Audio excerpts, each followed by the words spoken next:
For generations, American families gathered around kitchen tables with well-worn recipe cards, shopping lists scrawled on napkins, and the time-honored ritual of meal planning that connected mothers to daughters, husbands to wives, and communities to their local grocers. Sunday afternoons meant flipping through cookbooks, checking pantry shelves, and mapping out a week's worth of dinners while calculating budgets and coordinating schedules.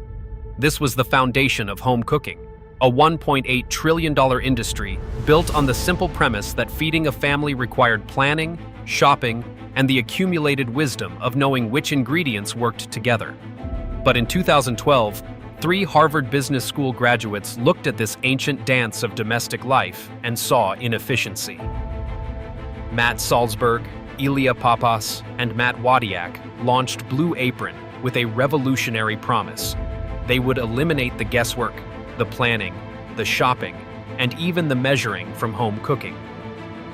Pre-portioned ingredients would arrive at your doorstep with glossy recipe cards, transforming anyone into a chef without the mental overhead of meal planning. What seemed like the future of food would instead become a cautionary tale about how venture capital can artificially inflate demand for solutions to problems that didn't really exist, and how disrupting human behavior often means destroying something valuable without offering adequate replacement.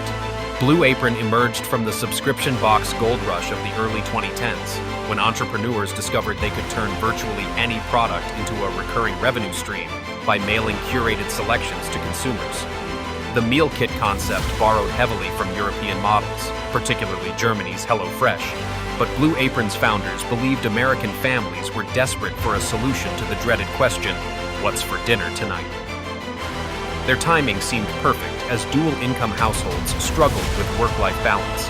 Millennials entered their prime cooking years without traditional culinary education, and social media created pressure to prepare Instagram-worthy meals. The company launched with $3 million in seed funding and a simple value proposition.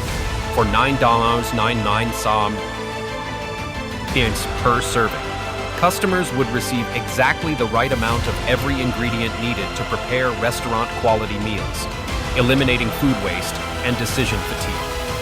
Early customers were enchanted by the experience of opening boxes filled with precisely measured portions of exotic ingredients they'd never heard of, accompanied by step-by-step instructions that made complex dishes achievable. Food bloggers raved about discovering new flavors and techniques, while busy professionals appreciated having dinner sorted without spending Saturday mornings wandering grocery aisles. The media narrative wrote itself. Blue Apron was democratizing fine dining and liberating families from the tyranny of meal planning. The company's growth trajectory in its early years seemed to validate every optimistic projection about the meal kit revolution. Blue Apron raised $5 million in Series A funding in 2013, followed by $50 million in Series B funding in 2014, as investors bet that subscription commerce would reshape how Americans fed themselves. Customer acquisition exploded from thousands to hundreds of thousands as the company perfected its digital marketing machine, spending heavily on Facebook and Google ads while offering aggressive promotional pricing to hook new subscribers. By 2015, Blue Apron was shipping 3 million meals per month and had raised an additional $135 million in Series C funding at a $2 billion valuation. The company's success spawned dozens of competitors, including HelloFresh, Plated, Sunbasket, and Purple Carrot, creating a feeding frenzy among venture capitalists convinced they were witnessing the birth of a new category. Traditional grocery retailers watched nervously as meal kit companies claimed they were obsoleting the weekly shopping trip, while food magazines and cooking shows began featuring meal kit recipes as if they represented the future of home cooking. Blue Apron's fulfillment centers in Richmond, Texas, and Linden, New Jersey, became marvels of logistics engineering, where workers packed thousands of precisely portioned meals daily using custom software that coordinated recipes, inventory, and shipping schedules across the country. However, beneath the exponential growth metrics and glowing press coverage, Blue Apron was systematically dismantling the fundamental economics and behaviors that had sustained home cooking for generations. Traditional meal planning, while seemingly inefficient, actually served multiple crucial functions that Blue Apron's model eliminated without replacement. Home cooks who planned weekly menus developed deep knowledge about seasonal ingredients, price fluctuations, and family preferences that allowed them to feed households for $6 to $8 per person per meal. Blue Apron's $9.99 per serving price point, while positioned as premium convenience, actually made home cooking more expensive than many restaurant options, fundamentally altering the value equation that had driven families to cook at home.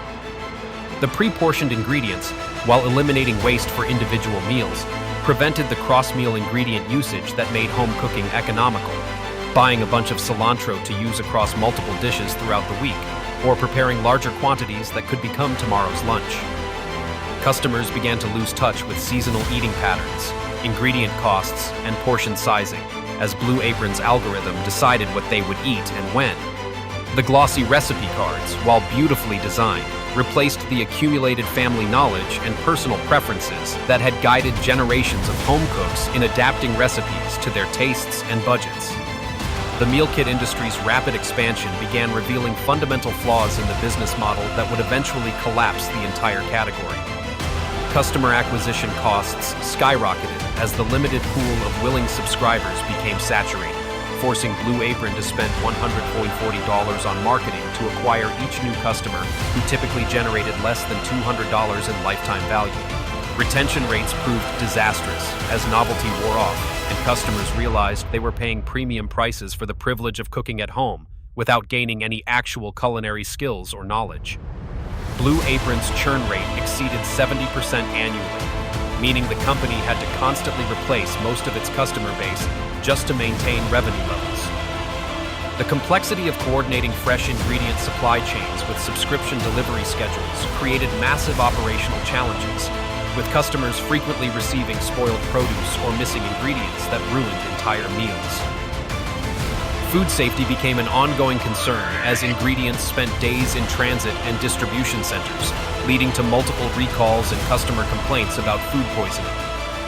The environmental impact of individual packaging for small ingredient portions, combined with insulated shipping boxes and gel ice packs, created a sustainability nightmare that contradicted many customers' values about responsible consumption.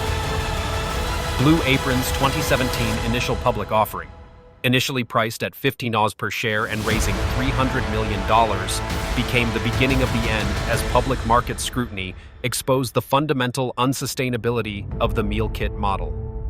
The stock price collapsed within months as investors realized the company was burning cash to acquire customers who quickly canceled their subscriptions, creating a hamster wheel of unprofitable growth. Revenue peaked at $881 million in 2017, but the company never achieved profitability, losing over $1.2 billion during its brief period of hypergrowth.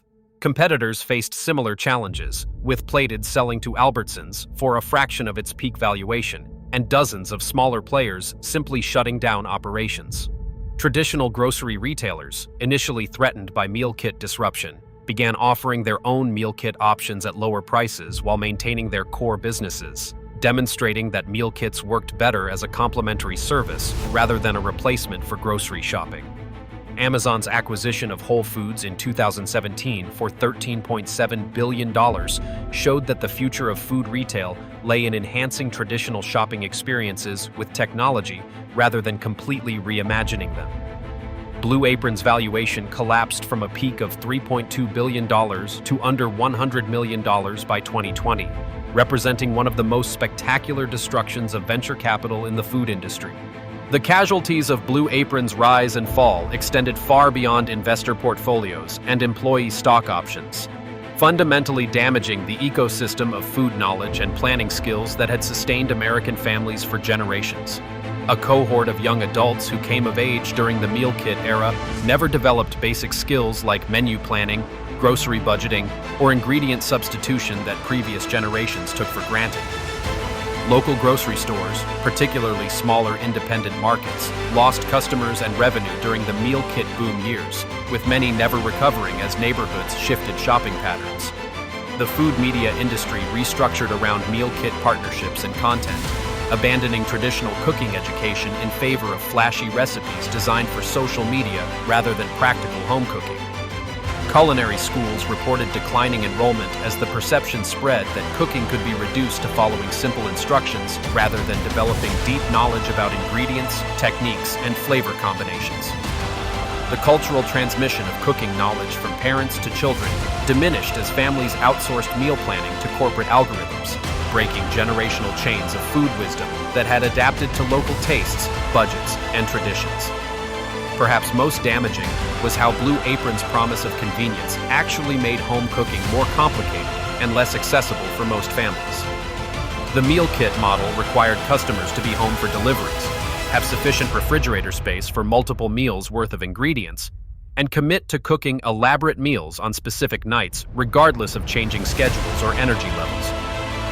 Traditional meal planning allowed for flexibility and adaptation, switching dinner plans based on unexpected events, using leftovers creatively, or simplifying meals during busy periods.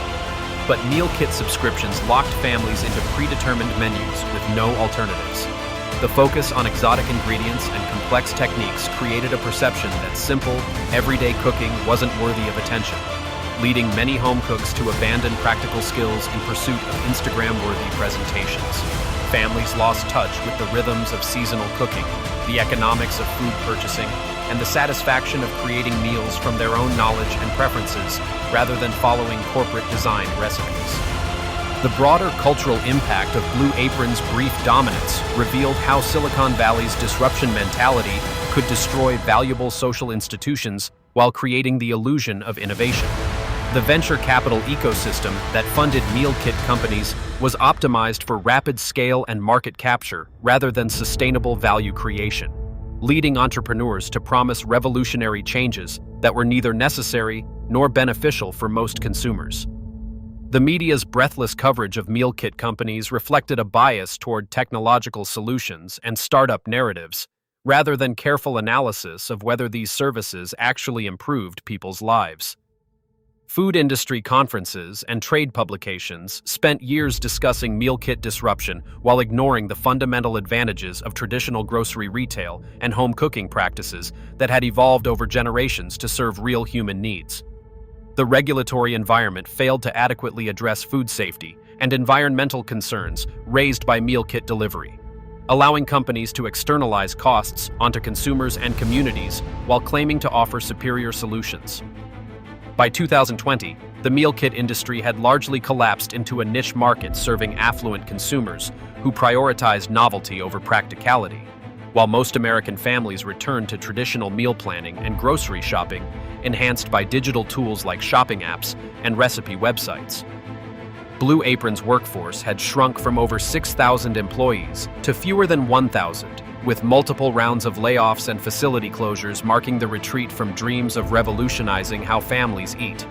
The company's stock traded below $1 per share, requiring multiple reverse splits to maintain NASDAQ listing requirements, while competitors like HelloFresh survived by drastically reducing customer acquisition spending and accepting much smaller market opportunities than originally projected.